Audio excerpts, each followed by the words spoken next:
Voice your vote coverage of next year's presidential election. These 8 Republicans will be in Milwaukee tonight for the first Republican primary debate. It is airing on Fox News at 8 p.m. Central Time. North Dakota Governor Doug Burgum will participate tonight after injuring himself playing basketball last night. And former President Trump will not be there. He is justifying his absence with recent polling showing he is the clear frontrunner by wide margins. Trump says he will instead release an interview with Tucker Carlson on social media during the debate. Now, Milwaukee is also hosting next year's Republican National Convention. Both that and the debate putting a lot of eyes on the Badger State, which is expected to be a key swing state again in next year's election. Our Chris Roth now live in Milwaukee for tonight's debate with more. Chris.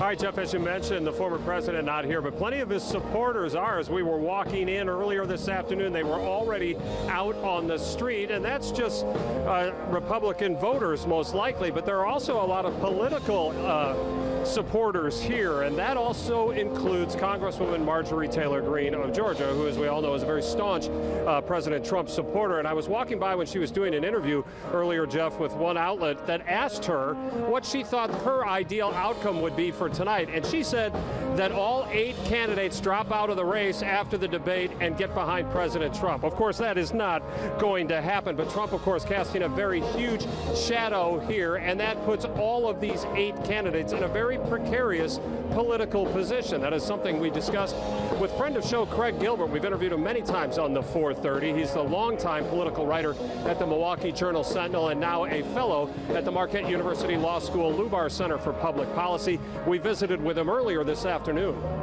You know, Donald Trump won't be on stage, but I think that does kind of give the other candidates an opportunity to sort of operate outside of his shadow. And so one thing is, how much are they going to talk about Trump? What are they going to say about Trump? Are they going to make the case against the former president? And the next thing is, how are they going to engage with each other? Right. And because there is a competition within this competition to be the chief alternative to Donald Trump.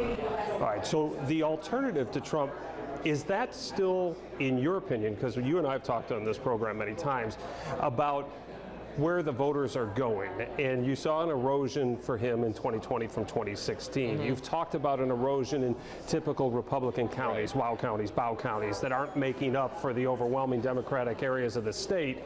So can the same message produce different results? Does there need to be a new message, and does that start tonight? Well, it's tricky because, you know, they're really speaking to Republican voters tonight, not to general election swing voters. So first they have to make the case to the Republican base, which isn't necessarily the way to make the case to swing voters in the bow counties or swing voters in the outer Milwaukee suburbs. So that does make it tricky. And it's also, you know, if they're making the case against Donald Trump, how do they make the case? Is it electability? Is it a substantive case? Is it based on character? Is it based on record? They have to dance around that because they all need pro-Trump voters. Right? Yes, they have to build a coalition between voters, Republican voters who like Trump a lot, and Republican voters who like Trump but are looking for an alternative, and Republican voters who don't want Trump. All right, so typically when you have a debate like this, somebody's looking for a bump, right? Somebody's looking to grab some momentum and take a wave out of this into their next set of campaigning leading up to another debate. The problem is the guy who's not here sucks a lot of oxygen out of the room, and tomorrow he's going to suck all the oxygen out of the room because of the arraignment. This is a really difficult timing for these candidates. It is, and one of the great object lessons from 8 years ago was Scott Walker, the former Wisconsin governor, who had been in a seemingly strong position for the Republican nomination, and then he was so in the shadows in his first 2 debates in which Donald Trump did participate, that he kind of faded. And so that just underscores the need to be aggressive, to put yourself in the picture, to leave an imprint. And you know, you can't worry about the fact that the debate may be overshadowed by other things in the news. Right. This is especially tomorrow. Yeah, but this is your opportunity to be on the stage without Donald Trump and to set yourself apart from the other candidates.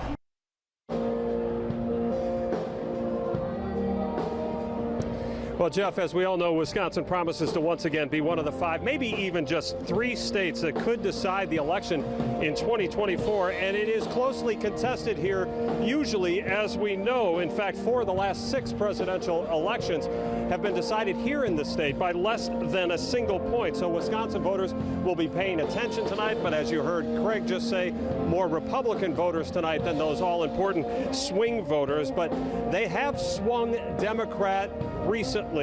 Democrats have won 14 of the last 17 statewide elections here in Wisconsin. Reporting live from Fiserv Forum in Milwaukee, Chris Roth, Action 2 News.